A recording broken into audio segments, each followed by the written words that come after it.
Welcome to another episode of A Sandwich and Some Lovin', basking in the afterglow of the party. I'm Kellie Raspberry Evans, along with my husband and now post-birthday boy, Allen Evans. Hello, I'm Allen. Yeah. I'm dragging serious ass tonight. You said you felt rubbery. Oh, today. yes. Yeah. It's been, how do they say it? Balls to the wall since. That's what some vulgar people say. August. What exactly does that expression mean? Like, I what don't do you really know. I think it just rhymes. Yeah. I mean, just visualize it. It's weird. Like, what does that mean? Like. Whoa. I just picture you pressing your penis up against a wall. But why does that mean going full on out? You're partying so hard, you're trying to do the wall. Oh. I guess. I don't know. Okay. I just think it's... Is that what it means? I really don't know. Oh. Well, anyway, we've been balls to the wall on this birthday. Well, one of us has. One of us has, yeah. I did, I tried to pace. I fussed at Allen. She did. I she was fussed fussing. At me. We were going to the party, and he was pre-gaming at the house. And when I come out ready to go, he's like, I'm already buzzed. I was like, wait a minute. Wait a minute. There. Because if you're already buzzed and we haven't even gotten there yet, there is disaster around the corner. I said, you're not going to be able to make it. You're not going to hang. And heaven forbid I get buzzed on my birthday. But you were buzzed before we even left the house to go to your party. And I was afraid you were going to overdo it. Babe. And I am guilty of overdoing it. If I had $1 for every time you got buzzed before we went to a party, I'd have $100. You would not. Oh. You absolutely would have $100. That is a lie. No, it's not. It's true. It's true. Yeah, so anyway, Kelly you tried to squash my fun. I was just trying to get you to pace yourself. Yeah, squash my fun. I was trying to get you to pace. I wanted you to be able to enjoy your party. And plus, we were going to plan to have an after party at our house. Let me just say, if you missed out on the Evans Manor after party, you didn't miss much. You didn't miss much.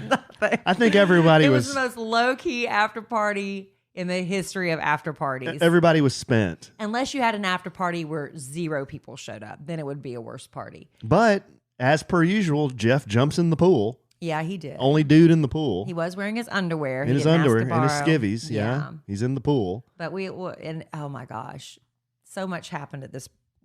It was a great party. It was a lot of fun. I surprised Allen and Jeff with a new step and repeat, because we're all about a step and repeat.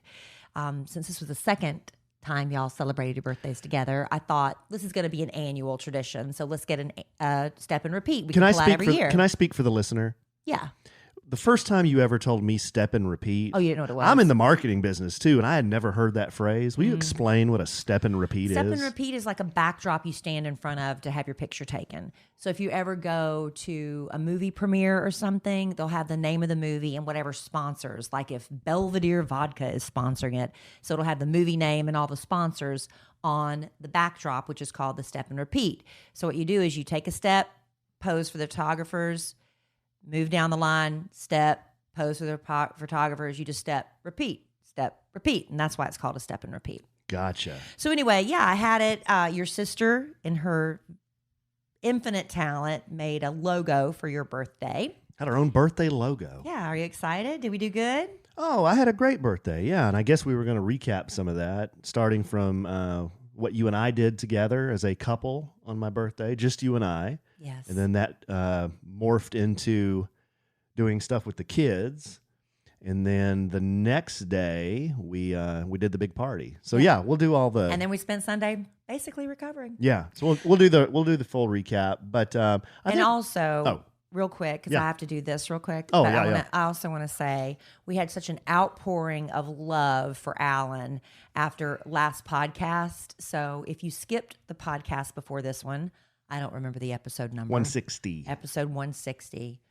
Please go back and listen to that if you've ever struggled with depression or tragedy or things that have happened in your life and you don't know how you're going to get through it, especially if you're dealing with it now. Got a lot of love for you being so open and vulnerable. And we're actually going to read some letters from people that have reached out. We just think it's really sweet. Yeah, I was actually kind of taken aback, blown away. I don't know what the right words are, but That's the right words. I got hundreds of messages, stories, emails, comments about that subject. I couldn't believe it. And I just wanted to share some of it. There's some stuff that really, really is powerful. So I thought it would help the audience to hear some of that. I'll tell you, in all my years of doing radio, when we are the most vulnerable and it's the hardest things to reveal about ourselves, and we try to be really open about a lot of things with ourselves, not so much with the people around us because they didn't ask to be on the podcast or ask me on the radio.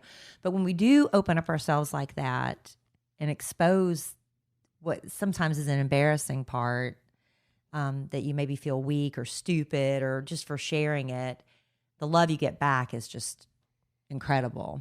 Yeah. And it makes you feel good. It's like I was saying on the last podcast, I didn't want it to turn into a therapy session, but it is therapeutic to tell a story and then hear back from somebody that says, that same thing happened to me. So don't feel stupid, because the exact same thing happened to me, and I got out of it. So there was a lot of that, and like I said, we'll share some of what I received. But real quick, of course, we couldn't do the podcast. Well, we could, but it wouldn't be nearly as good without our sponsors.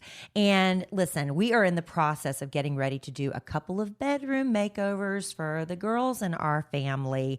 And I'll tell you what, if you want one-of-a-kind furniture that matches your unique tastes in the fabrics, the textures that makes your heart sing, you need to check out Joybird. Joybird. Yes, with Joybird, you turn your ideas, anything you can dream about, into reality, because Joybird has hundreds of styles and options. If you want a sofa in hot pink, Joybird can hook you up with that. If you want a love seat that's made of leather, something juicy, scrumptious, velvet, they can take care of all that for you. Joybird has free personal design consultants who will help you nail down your perfect design. And each piece is made by hand with care and precision. And it's a beautiful selection, not only of indoor furniture, they have outdoor furniture as well. Mm-hmm. We've been talking about maybe getting some new outdoor furniture. We need to check out what they've got for sale on Joybird. Plus, you get a 365-day home trial. If you don't love it, you can return it for a full refund. See how Joybird can help you design your dream space. Find your joy today at joybird.com/883. Create the furniture that brings you joy today at joybird.com/883. Go to joybird.com/883. Receive an exclusive offer for our listeners for 25% off your first order by using the code 883. There you go. Love Joybird. Yes, you do. Honey. Oh, we love our sponsors. Absolutely love Joybird. Okay, birthday. We can do birthday recap first? Yeah, let's do that first. So Kelly very, very generously offered to take me to a very fancy place to have a mani-pedi on my birthday. Yeah. And this is called the Four Seasons Resort in Las Colinas, Texas. Yeah, it is. I'd only been there, I can't even, maybe once or twice in my life. I went there for an event with you one time. And another time, a black tie event, and then maybe another time, maybe like 15 or 20 years ago, and that's it. So, well, it's for special occasions. It's for anniversaries. I remember a long time ago, my best friend Amy and I went out there, and we were celebrating. I believe it was her birthday. It was like a big birthday, and we got one of the bungalows, and we were going to drink champagne, and we were going to go get our nails done. Well, guess what? Amy popped up pregnant. And so we went, and she couldn't drink anything, and she couldn't get the massage and stuff because you weren't allowed to do it. So it was kind of like, so that was, but that's what it's for, special occasions. Well, on my birthday in 2016, Boss Man George Amen. gave me a gift certificate Amen. to Four Seasons for my birthday. Boss Man George does everything online, which a lot of people do. He does. But I mean, he does everything online. So it was 2016. I have been sitting on this gift card. Now, this was right after you and I had started dating. But it wasn't a gift card. Well, it was a printout. It was a print. It was a printout of his order of my gift card. Yes, okay? yes. So he stuck it in a card, and he wrote on it, "This is for you and Allen to have a couples massage." Now, granted, Allen and I had only been dating since January. So this was in April. So, but we could use the money for whatever we wanted. So we didn't use it at the time because I was like, I'm not getting a couples massage with Alan. We've only been dating a couple months. So I held on to it. And what happens when you hold on to things? You kind of forget about them. Right. Well, I was going through some stuff and I found it. And I was like, I can't believe it's been since 2016. I bet this thing isn't even any good anymore. So I called the Four Seasons and I said, I found this gift card 2016, saying it was a gift card. This is what I was saying at the time. She said, oh, they never expired. Never loses value. Great. I was like, well, this is ridiculous. I'm going to go ahead and use it for Alan's birthday. So my plan was we're going to get couples mani-pedis because let's be honest, we've had couples massages before. You know? I love a massage. Yeah, I just assume being there by myself, though. Exactly, because when you're getting a couple's massage, you're face down. My face down, I can't see you. You can't see anything. We can't talk. You're not. Yeah, exactly. You're not talking. So or if you do, it's super awkward. So you might as well be by yourself unless it's cheaper to get the couple's massage. Sometimes it might be a little cheaper. So we're like, we don't need that. So I told Alan, I had to tell him what we were doing because I want him to run out and get every once in a while he'll want to get a mani-pedi. I was like, okay, I've got this gift card. And it was given to me, but I want to use it on you. We're going to get couples mani-pedis, and we're going to go to lunch at the Four Seasons. Yep. Fancy. That is fancy. Very fancy. Yes. I was all for it. Yeah. Now, I have said on other podcasts, I've made it no secret, I enjoy the mani-pedi. Kelly, you never had one until you were with me. Yeah. Kelly has got me on board with the mani-pedi. I don't see why more dudes don't do it. You see him I really don't get it. Because it's awesome. It's a great thing to do as a couple. Yeah. The leg massage is just what, I mean, Alan's just like, he's got somebody working on his hands, somebody working on his feet, and he's like, why haven't I done this sooner? Makes you feel like a king. Now, I will say to the men maybe who are listening, or the women who are married to very manly men, I mean, a mani-pedi is probably not like if you ranked the top manliest things that a man could do, it's probably not in the top 10. Yeah, but I think a man should take care of his feet. Yeah. You happened, even the lady doing his feet before she started on. Yes. Like, you have the softest feet I've ever. She touched my feet. She paused. She's like, there's nothing to do here. She looked up at me and she goes, these are the softest feet that I've ever touched. And I said, it's true, I y'all. said, thank you. Please continue to touch. I've told them that before. It's like, is it because you're Filipino? Yeah, I think it has to be something about the Filipino blood because a lot of men, they say it's because women wear high heels and sandals a lot that our heels are exposed. You wear flip-flops and sandals all the time. Your feet are ridiculously smooth. Yeah, I don't know, babe. I think it's hereditary. And I'm not sure. there with I got a new petty egg. Let me tell you guys, I got it on sale at Ross when I went on that shopping spree with my mom down in Houston. They have revamped the petty egg. It is like using a cheese grater on your feet. It's severe. If you have the old petty egg, this ain't the old petty egg. It's the new petty egg. I'm in there on my heels. I am slathering with lotion that has like acid in it. I'm wrapping my feet in socks. I'm doing everything I can. And I'll be out one day and I look down at my feet and I'm horrified. It almost sounds like when I'm scraping the grill. You know when I scrape the grill with my true. wire brush? It's That's what it true. sounds like when you use the petty egg. It's true. Yeah. It's horrible. And you do nothing. No, nothing. And you have the softest feet ever. Thank you. Anyway, we have our mani-pedis. It's great. We're sitting there and they say, you know, after we have our mani-pedi, we're going to go to have lunch. And the lady said, well, would you like to have a complimentary glass of Prosecco? And at first I was like, no. And they were like, wait, let's have the Prosecco. It's our birthday, or it's my birthday. Let's do it. So a tall, like a double pour. God, that was a they big liked us. glass. We were such good clients. Yes. So anyway, we're drinking our Prosecco, And which somebody commented on our Instagram. Can you ever do anything without alcohol involved? You guys always drinking alcohol. Can you not have fun? No, we can't. Are you in a bad relationship? You can't be around. You can't be around each other without alcohol. No, we can't. That's how we tolerate each other. You know why I drink alcohol? To put up with idiots like you. That's it. Stop it. Don't not you. I know. That's not nice. The idiot on social media. Don't say that. Why? That's not nice. That's not nice. Well, it's true. But I think it's funny. We can't do anything without alcohol involved, which we might have a problem. Hey, we need to do some self-examination. Sorry about you. So then I go to the front while Alan goes to relieve himself. Alan has a very small bladder.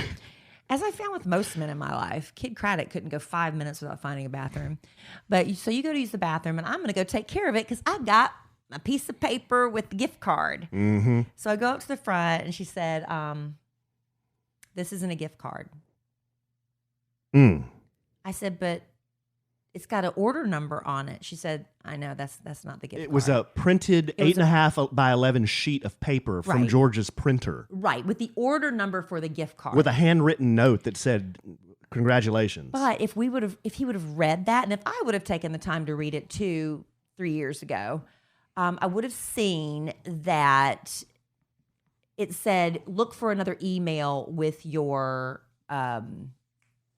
gift card information included. All right, look for another email. So apparently this was a problem. So here I am on the phone with George at the salon. Thankfully he answered. He is now What did he say? Give us some. He's like, give us some. Well, I can't do George. Oh, man. Hey, man. Oh, hey, man. What year was it? Where is it? Yeah. So hey, Kelly, I'm never giving you another gift again. Did you say he said that? He's never giving me another gift I'm never giving you another gift again. Because he was horrified. I was like, I'm sorry, George. I'm just being honest. It was from 2016. Okay. Well, here, hold on. Let me see if I'm going to my emails here. So he goes back to April 12th. It's taking forever for him to scroll back through emails. It takes forever. Hey, man, this is taking a lot longer. Because he tried searching through 4 seasons. It didn't pop up. So anyway, we're waiting. And finally I told the lady, I said, look, this is now embarrassing. I said, I'm just going to go ahead and pay for it. It was expensive. $300. Wow. Wow. I didn't know you were going to reveal that information. It was $300. I told Kelly, I said, look, since we had to pay for that because we thought we were going to have a gift card that worked, I'll just take my birthday presents back. Yeah. So we had to eat that. So, I thought, so the lady said, because she could see the horror, because I tell y'all, I'm thrifty is the way I like to look at it. $300 pedicure ain't She said, thrifty. if you can find the gift card chief. information, we will refund and put it on the gift card. Great. I just charged it. Let's go eat lunch. So we went and ate lunch. That's fine. So this is Friday afternoon. Saturday morning, I woke up. Well, no, I didn't wait. I woke up Saturday morning. But apparently Saturday morning, George found it and emailed it to me. So I saw it later that evening. I called back and we got the money. Yeah, we got the refund. So how horrible thank is goodness, that? because that was expensive. I was there yesterday and couldn't find the gift card, but now I have it. Well, that's fine. Please, they didn't. I don't think they can cared I please about that. Get my refund and then recharge. Oh, it was bad. Oh, I would have totally done that. I mean, yes, and I mean, I felt bad for George because he had great intentions of that nice gift, but then it didn't work, and it was kind of a fail. And I look like a big ungrateful. Yes. Walk. I stayed out of it. Kelly was doing all the wheeling and dealing at the counter. I was just enjoying my birthday. Okay, so we had the Prosecco. That knocked us completely out. Yeah, came home and took a nap. Came home and took a nap. So tired. And then we went out with my daughter Brooke, she had some band stuff going on that evening, so we just took out the boys and Emma Kelly that was my birthday night, right? Yeah, on the 2nd. Your actual birthday. On the 2nd. So a couple of podcasts ago, we talked about some family rules that we have now implemented, and kids seem to be doing pretty well with the rules. We have to remind the girls sometimes about the phones at the table. But we've replaced all this phone time that the girls used to do at the dinner table with playing the King of game, which Kelly, they play on the nationally syndicated Kid Craddock Morning Show. But now we're playing it with the children at the table. It's a lot of fun. You want to tell everybody who doesn't know how it works? You just come up with a topic. It used to organically come up on the radio where we'd say somebody's name, like Robert. And then somebody'd say, like, Robert Redford? No, not Robert Redford. Robert Kennedy? No. And then suddenly... Robert Downey Jr.? Oh, we're going to play King of Roberts. And then you suddenly start going down the Robert around Ehrman? the room. You go around the room. The last person who can name a Robert without, quitting is the king of all Roberts. Right. So it became a fun game. But with kids, you have to do it a little bit more simple. So we did, let's do colors. And so you go around, literally 2 rounds in, Cole's like, I'm out. Like, and then there are literally hundreds of colors. And he's like, I'm out. I can't think of it. We did cars. We did soft drinks. Animals, restaurants, sharks. But types of shoes. But we got all the kids into it. And they can't stop playing. Really having a good time with it. But the funniest thing that happened, and I was just laughing about this before we started the podcast. I was telling Kelly.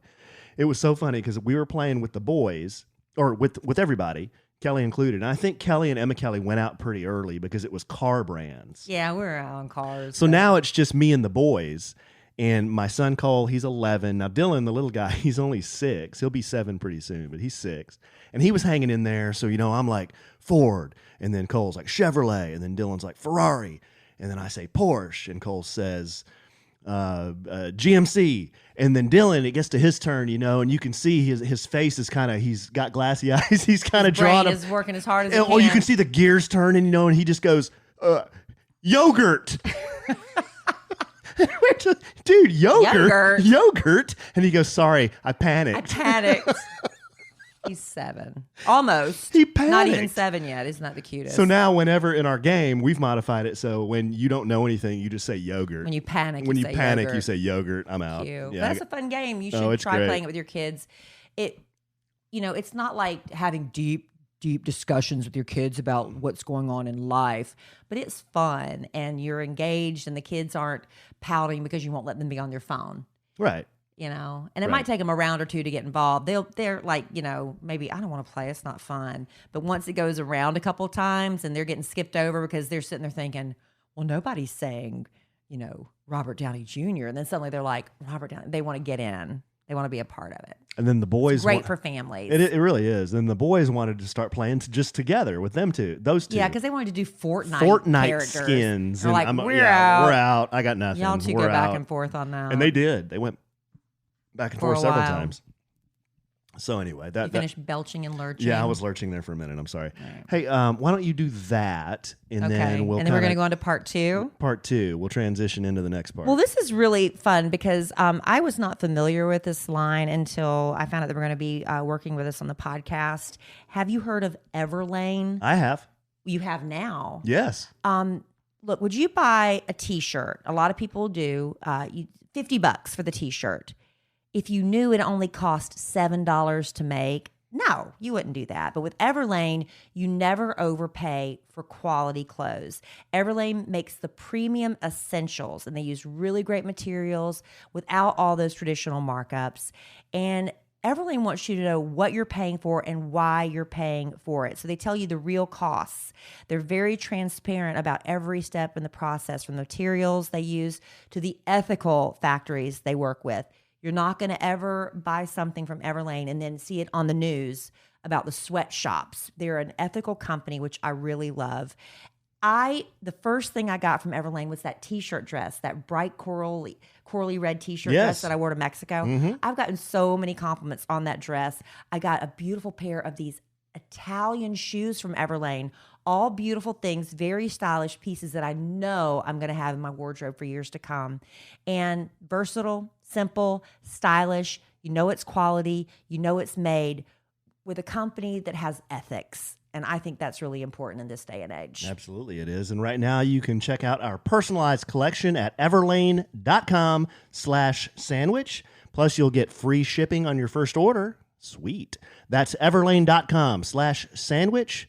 One more time, babe. How about everlane.com/sandwich? Get that T-shirt dress. I'm telling you, I love wearing T-shirt dresses in the summer. And we got a lot more summer left, even though school's about to start back. Love it.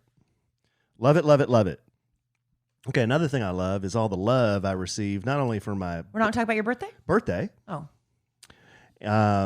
I also received a lot of do about that. love in the letters. What do you want to do? You want to do? Well, I thought we had to finish your birthday. Finish birthday? Yeah. Oh, okay, let's finish birthday. Let's finish. We still have your actual party to get to real quick. Yeah. So I felt like you were skipping it. So after Kelly said I couldn't drink before my birthday, I just told you to pace yourself. We hopped in. The kid called an Uber Black. Nice, because it was your birthday. It was my birthday, and I wanted to ride in a Suburban versus a Accord. Yeah. Splurge. All fancy with getting my we had money to spend because I got my refund from Four Seasons. That's right. So we went up to a place called D. Lincoln's Prime. It's a steakhouse in Frisco.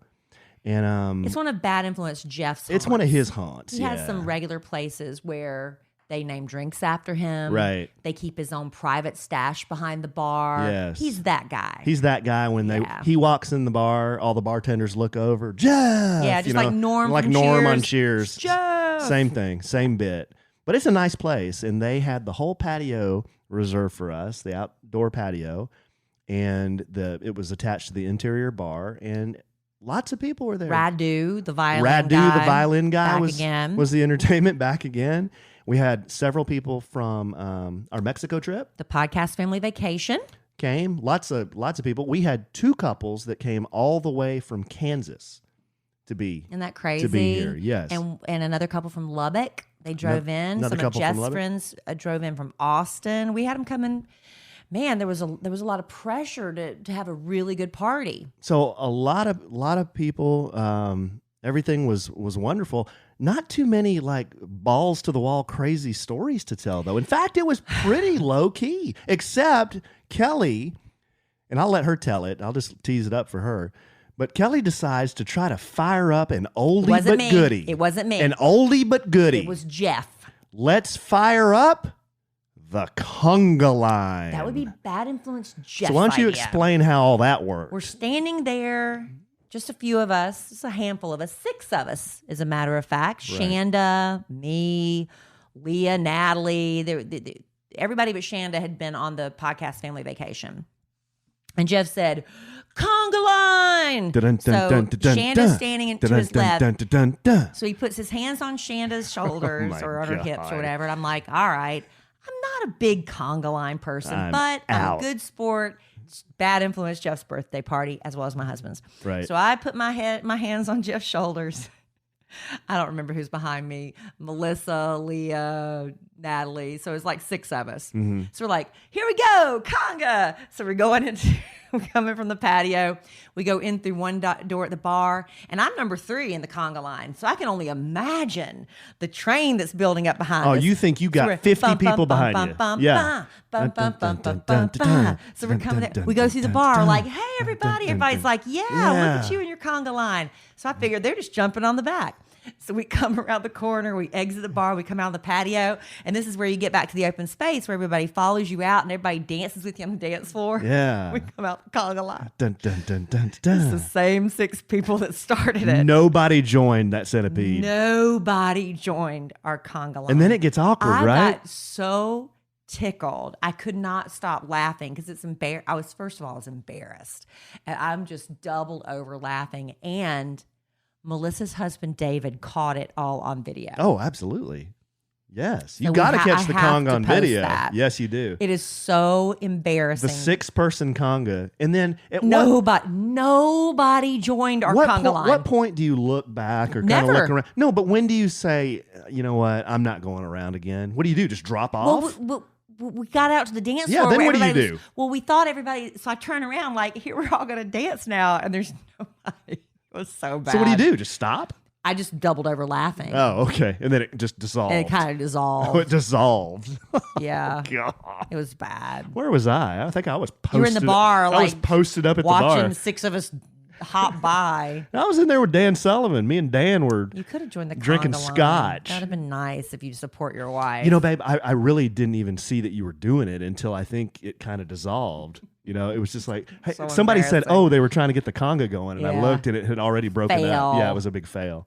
And the worst part is somebody even called out, oh, they were trying to get the conga line going. Yeah.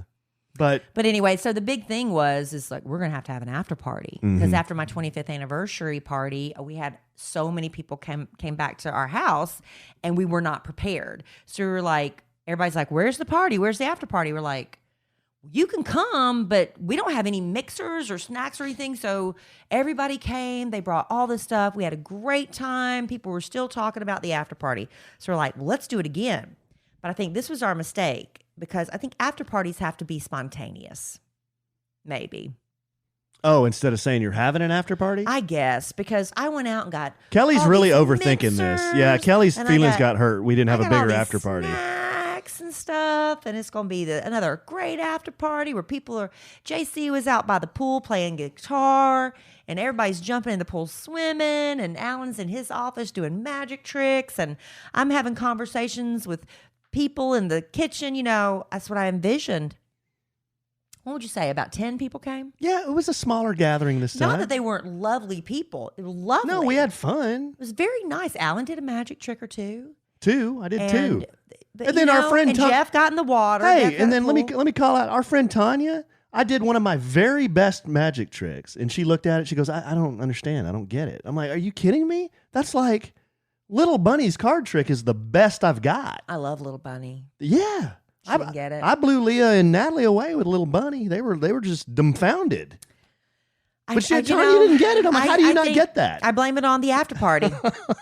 I blame it on the vibe. Oh, well. So anyway, it was fine. And everybody's like, last after party, people didn't even realize, oh my God, was it like 4:00 in the morning when that thing ended? No, it was like everybody was just having so much fun.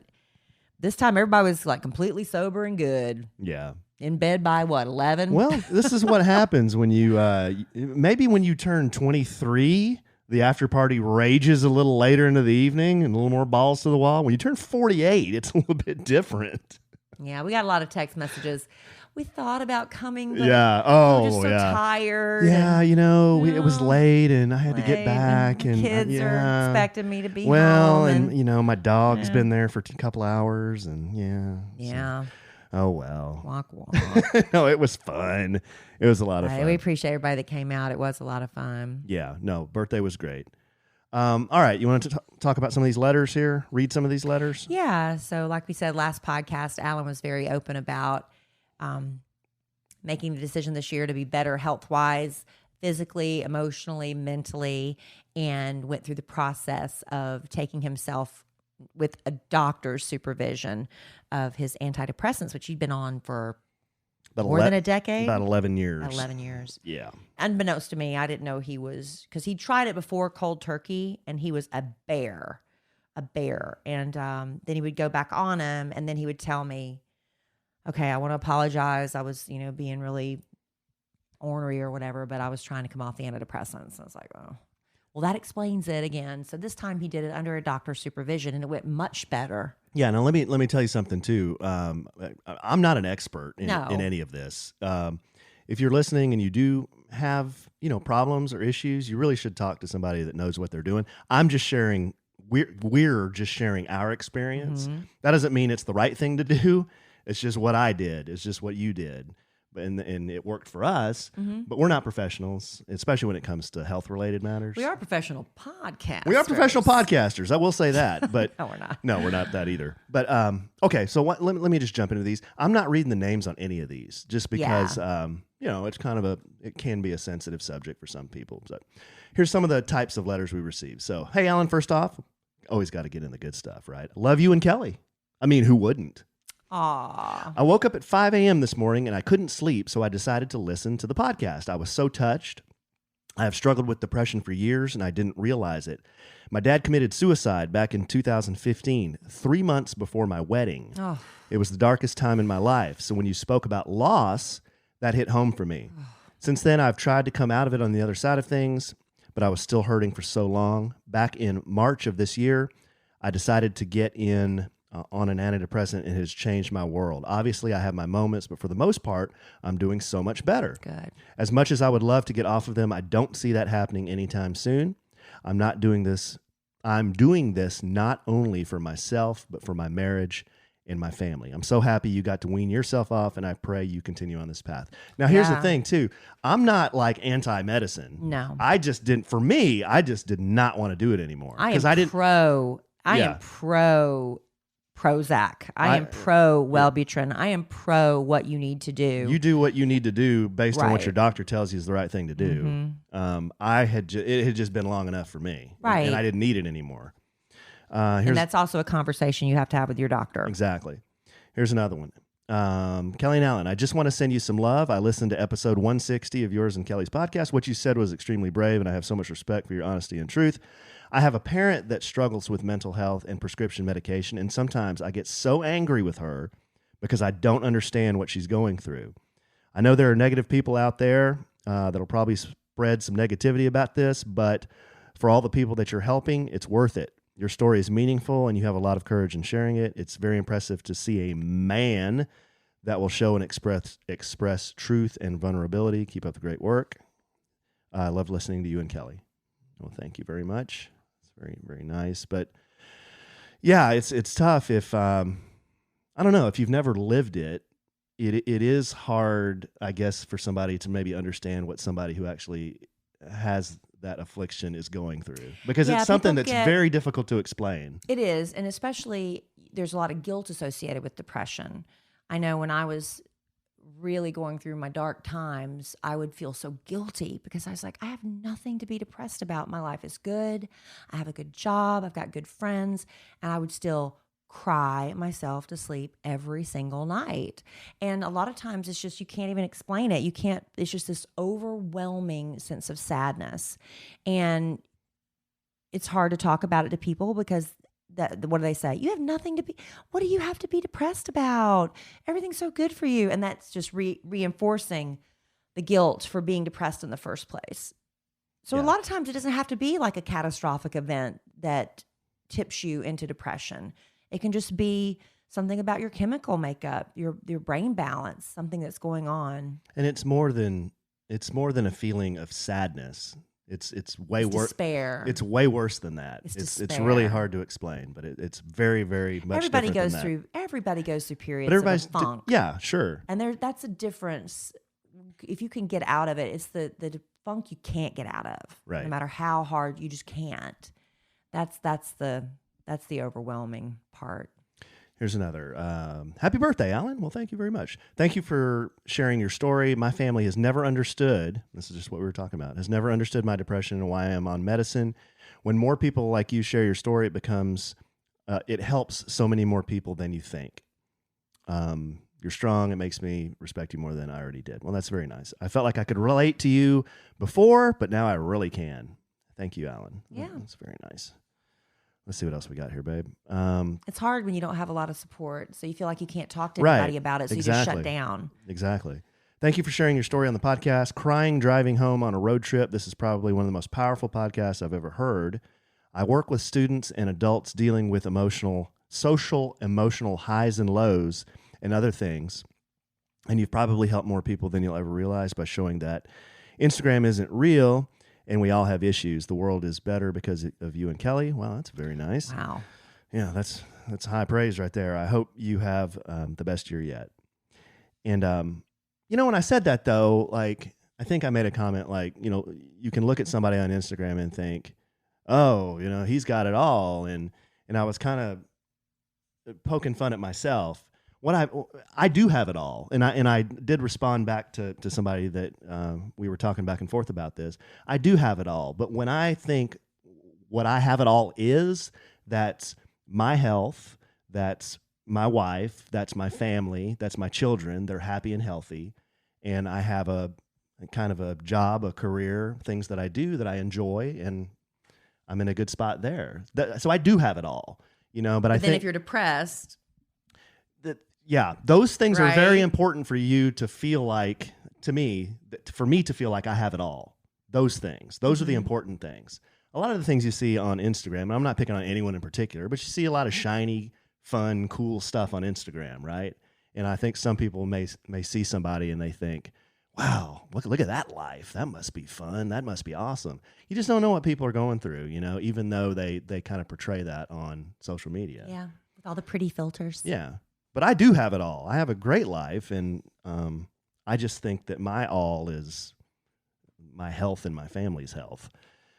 Okay, here's another one. Listening to the podcast this morning on my way to work, currently bawling. I feel like I'm in your old shoes. I'm 26, and for the last 3 years, I've been in a spiraling depression.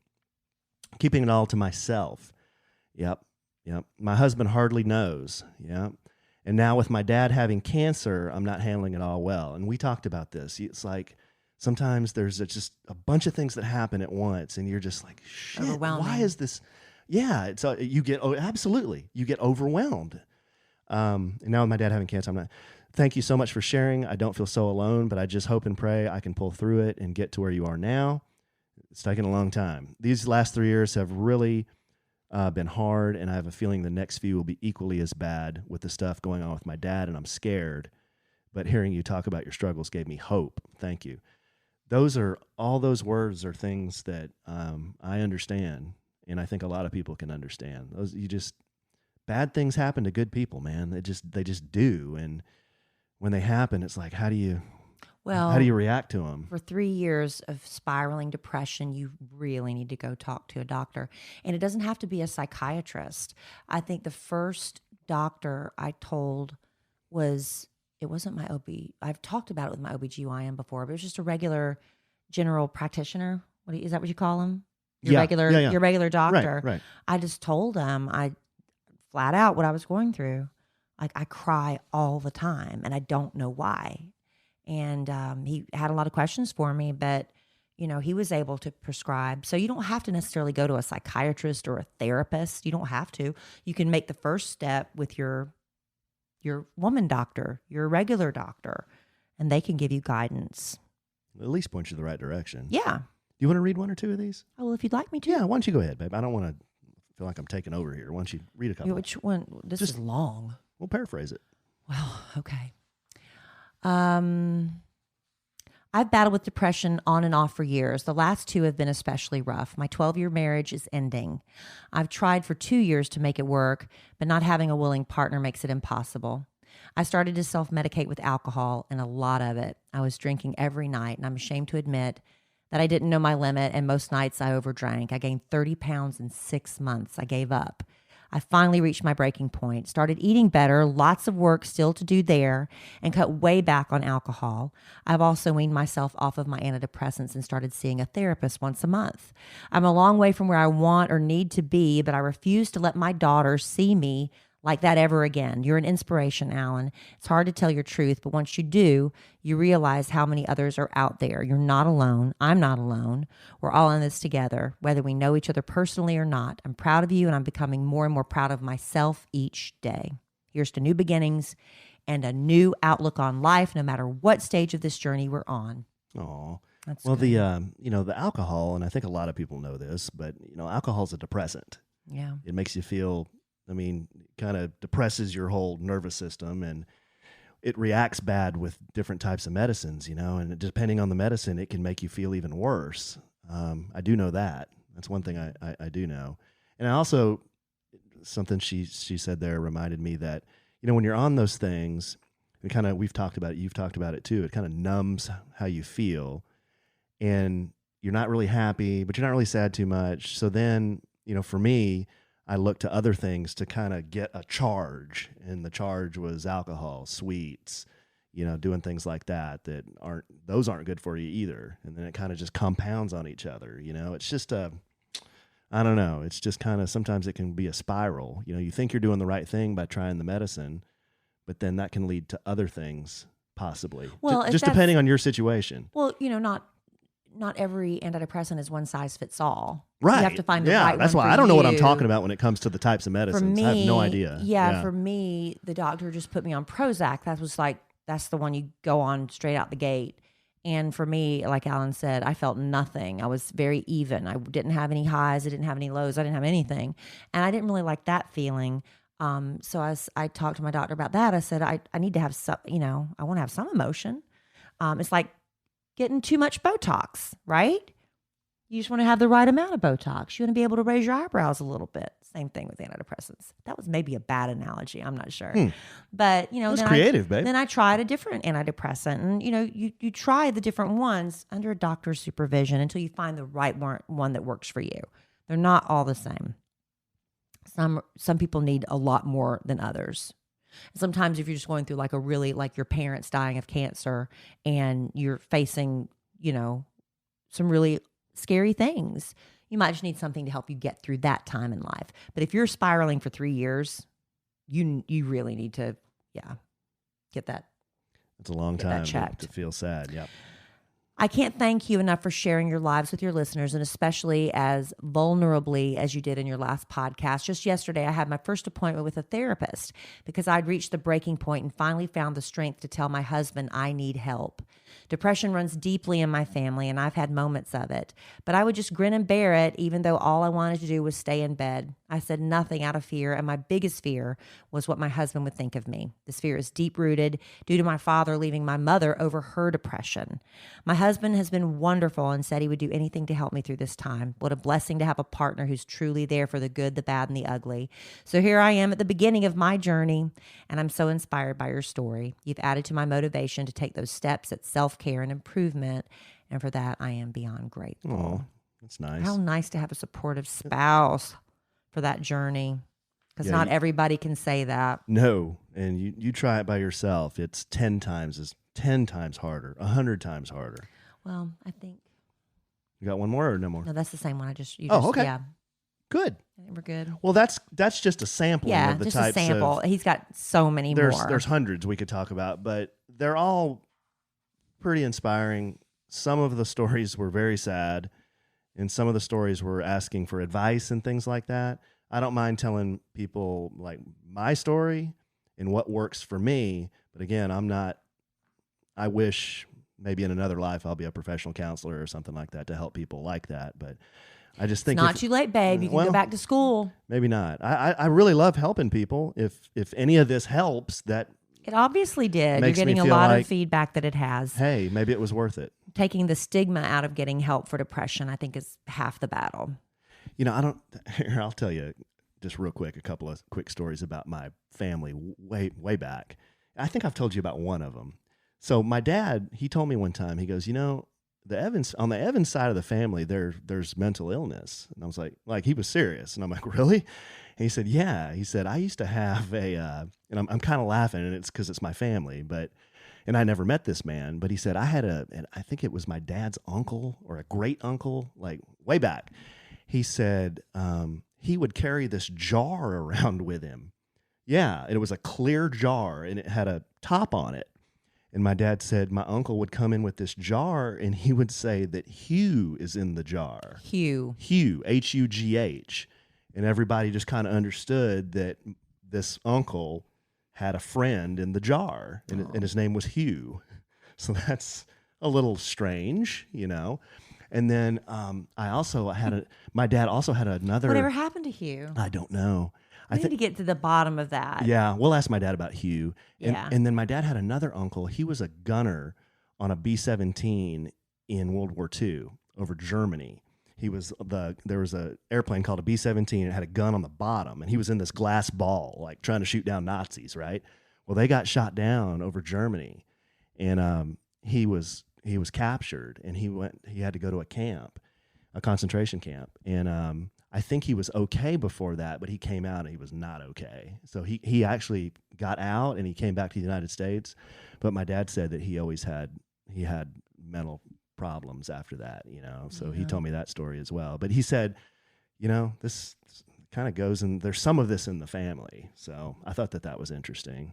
But one story is kind of odd. The other stories are very, very sad. And I know that happened to a lot of guys, They got captured, and then Lord knows what they saw and experienced there. But anyhow, let's get off of that. Let's get off of that. What else? There was something else we wanted to finish with. You have the list. I was letting Alan steer the ship. Remember, I'm the submissive wife. You are the submissive wife. You're doing so well on that too, babe. No. Except when I fussed at you about your pregame. Yeah, why would you fuss at me about my pregame? Because I want you to blow your wad too. I don't know. Whoa. We ought to do that on a podcast one time. Expressions that people say, and they're really, really lewd, but people say them all the time. Like in normal conversation, you could be sitting at brunch, and someone would say... I say things all the time. You're like, whoa! And I'm like, what did I say? I didn't say anything. What did you just say? Blow your wad? Yeah. Wow. Okay. You're fine with that, I guess. I guess I am. Did I say something bad? Wow. Okay. No, if you're good, I'm good. I don't know. Why don't you explain what that means? You just Threw it all up, got rid of it all at once. Yeah, you did. Got rid of it all at once. Yeah, you don't want to blow it Oh, early. no. You want to hold on to it. I guess. Keep it as long as you can. I guess. I don't know why I got the giggles I now. don't either. Sorry, babe. Coming off your birthday high. I'm coming off the birthday high, and I think I'm just tired. Yeah, it's been a long day. And I'm daffy. I'm very daffy right Yeah. now. We got a lot of fun things coming up in the week ahead that Alan and I can't wait to share with you. We're getting ready to go to Chicago. We are going to Chicago, aren't we? Yes. We're going Wednesday. We're leaving Wednesday. We're very excited. It's a radio convention. It's called Morning Show Boot Camp. It's been around forever, for over 25 years, because I remember the first one I went to was when I started in the radio 25 years ago in Dallas, at least. I've been doing it longer than that. But a lot of people that I haven't seen in years are going to be there. And they've asked me to speak on a panel. I don't know what I'll have to say that'll offer any. Well, I've done this for 25 years. I might have something to say. You'll have something I'm to not say. going to pontificate, but if they ask me a question, I'll answer it, right? I don't have to do a speech. I'm just answering questions on a panel. And I hope, What does pontificate? like, get up there and just Oh, like give a speech. Like bloviate? Yeah. I Oh, don't have okay. to, like, wax philosophical. Is that another way of putting it? Anyway, so that's fun. And I'm also getting an award. It's so nice. I'm getting the Airblazer Award for women in radio. Mm-hmm. And I think I'm the 6th recipient. That's I have awesome, to look. babe. I have to look and see, but I think I'm the 6th person to get it. So good. You And did then such a next good year I get job. to pick somebody to receive it. So I've got to start. And I want to put a lot of thought into it because I want to give it to a woman in radio who's, made a difference and made an impact. And I'd like to think that's why the person chose me. Is it a national thing? It's a national thing for people who are part of this Okay. radio. I mean, there's a lot of radio stations where they're not a part of what's the word? It's not a sorority. I don't know the word I'm looking for. Not everybody's. It's not like 100% of all the radio stations voted on it. Okay. Well, it's an award. Hey, you're picking up some hardware. I can't think of the word I'm looking for. You're picking up some It's hardware. part of this community. And we're going with DJs. Bossman George, Bossman George, producer Robert. White Cheddar. White Cheddar's going. Robert is so funny. He cracks me up. I know. His sense of humor. I love his sense of Yeah, humor. but you don't want to be on his bad side. You really don't. But I've been on his. Robert, he's so funny. he could be madder at me sometimes than he is because I screw up sometimes. I probably screw up more than he even lets me realize. But I know when I've made him mad, and I hate it. You don't like being on his bad side. I think it's funny He to me. blows up. Yeah, it's funny to me because I don't work for him. Yeah. But then I see him get all spun up and pissed. Oh, he gets so mad. and it's kind of funny for me to see him do that. He just turns so He red. turns beet red. Yeah, he gets really mad. Yeah, but he does the best George impersonation. Yeah, we'll get a lot of that in Chicago. So we're looking forward to that. And real quick before we go, I was really excited that Figs is now one of our sponsors. I remember when I was in college, there was a certain group of the cool guys at college that always wore scrubs. Did you have anybody in college that did that? Yeah. The Oh, yeah. cool guys I remember that. wore scrubs. Sure. And I thought they were the coolest things, but I didn't copy them because I didn't want them to think I was copying them, and I didn't want them to think that. But I just was always so jealous of them and their scrubs. Well, so I was excited when Figs came along. So I'm like, oh, I get to order some scrubs. So Figs has decided, they looked at people who are in these professions that, the medical professions, the doctors, the dentists, the people that are, saving lives, changing lives. The scrubs are so itchy and uncomfortable and not really cute. So the people behind Figs decided, why can't you look cute and sassy and wear comfortable scrubs while you're doing your job? And that's why they created this company called Figs. I ordered the Figs jogger pants. I got you some too. I love them. They are so cool. They're cool looking. Yeah. I love joggers. It's one of my favorite things to wear. As soon as they came, I put them on my body. I wore them for 2 days before I washed them. Is that gross? No, you just I couldn't help breaking it. them in. I love them. You're just I was breaking them in. breaking them in, but I love them. And Figs, every set. Now these are for people who actually work in the healthcare profession. But if you're like me and just like the way they look, you can order scrubs too and just wear them every day. But they're antimicrobial. Try saying that 5 times fast. So it protects you from germs and bacteria. They are ridiculously soft, moisture wicking, and they feature a 4-way stretch. They have all these different styles with tons of pockets, hidden pockets, just cool looking scrubs. And the good thing they do is every time you shop at Figs, they give scrubs to healthcare providers in need around the world through their Threads for Threads initiative. And they've given away hundreds of thousands of these sets in over 35 countries. We love our Figs, especially the joggers. So check those out. So whether you are one of the most awesome humans that works in healthcare or someone that wants to say thanks to these deserving folks, that would be more like us, I think. Figs is going to make that easy by providing you with 15% off your first purchase by using our code SANDWICH. So get ready to love your scrubs. Head to wearfigs, that's WEARFIGS.com, and enter our code SANDWICH at checkout. Get you some scrubs. Love Figs. That are cool. Can't wait till it gets a little cooler. I can wear my Figs out instead of just around the house. I love them. They come in cool colors too. Yeah, they do. Thanks for being a part of the podcast family, Figs. I like black, though. And Joybird and Everlane. Yes. Our sponsors for today. And for all of you that wrote letters to Alan expressing your love and appreciation, that was very, very sweet and thoughtful of you, and thank you for that, too. It really was. It means a lot to me. A sandwich and some lovin', babe. This podcast, we have social media. Mm-hmm. We post a lot of cool things on social media that you can't get anywhere else. That's true. Yes, absolutely. And we don't just repost stuff on your social media or my social media. We got targeted, relevant content on it. We do, babe. Yeah, we do. So find Sandwich and Some Lovin' on Instagram, at A Sandwich and Some Lovin' on Facebook. Also, Kelly, I think she tweets for us every once in a while, at Sandwich Lovin'. I don't. Let's just stop the lie. Wow. Stop the lie. Wow. I dropped the ball on that. Okay. But I'm Kelly Raspberry everywhere. Facebook, Instagram, Twitter on occasion. I do live tweet. We're going to do Bachelor in Paradise? Yeah. I might live tweet it. I don't know. Guys, I try to get Kelly to do more social media. I've always said she should be doing it more. So I think she's getting better at it, but she is. She's always done a great job. I just think she could do more. I just don't think about it. I think your fans want more. I know. They want more. I know. I'm sorry. That's okay. No, I'll try to do better. No, it's nothing to be sorry about. I'm just saying I think your fans want more. I'll try to do more. And they can find that at Kelly Raspberry. I'll try to do more. And then they can find me at the Alonzo 1971. You do enough for both of us. Oh, yeah. Why don't you just take over my Instagram? No, that wouldn't sound like you. It would sound like me. That's true. And then you don't want to sound like me. No, I don't. Because I'm lewd. Apparently I am too, unbeknownst to Well, me. no, you're not, because you don't know what shoot your wad means. All right, babe. This was fun. I love you desperately. I love you. I love our listeners very desperately. But I'm sure we'll podcast again probably real soon. Probably. And in the immortal words of the great Keanu Reeves, life is good when you have a good sandwich.